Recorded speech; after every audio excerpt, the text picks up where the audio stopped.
میخوام یه چیز خیلی جالب تعریف کنم. خب واسه تو خیلی جالب، واسه من که خیلی جالب بود.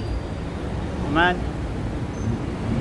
چند روز سیگار نکشیدم، میخوام ترک کنم. میخواستم اینجا یه نفر بیاد ازش سیگار بگیرم، یه سیگار ازش بگیرم که عقدم خالی بشه. یه پیرمرد همینجا، البته اون ویدیو جلوتر از این که این ویدیو رو گذاشتم میبینید، روم نشد ازش دوباره فیلم بگیرم. پشت سرم وایستاده بود، سیگار میکشید. من ویدیوم تموم شد،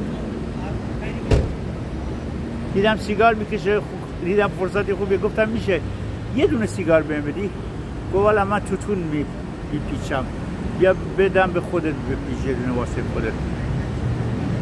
منم بلد نیستم، دید که بلد نیستم، ازم گرفت، دستش اینطوری میلرزید. یعنی به نظرم 80 سالش میشد، از انگلیس اومده بود. بعد سیگارا رو هر جوری بود پیچید، دستش اینطوری میلرزید، یعنی از فرط پیری. واسه پیچید و بهم داد. همین که داشت سیگارو میکشیدم گفت میتونی کمکم کنی این ساکو واسه ببری پایین؟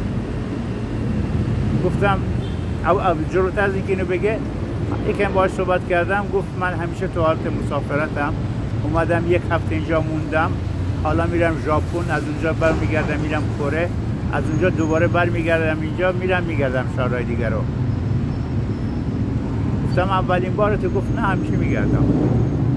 یعنی باور کن نوع راه رفتن رو نداشت. ساکی که همراهش بود گفت میتونی اینو کمک کنی واسه ببری پایین. واسهش بردم پایین. بعد عصا دستش بود، از اون عصایی که میندازن تو دستشون. بعد گفت میتونی بیای دست بذارم رو شونه‌هات بیا منو ببری پایین؟ گفتم باش.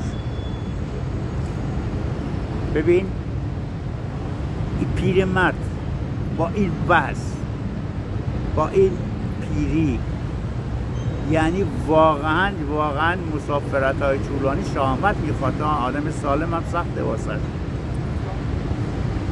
ازش پرسیدم، گفتم یه چیز بگم ناراحت نمیشی؟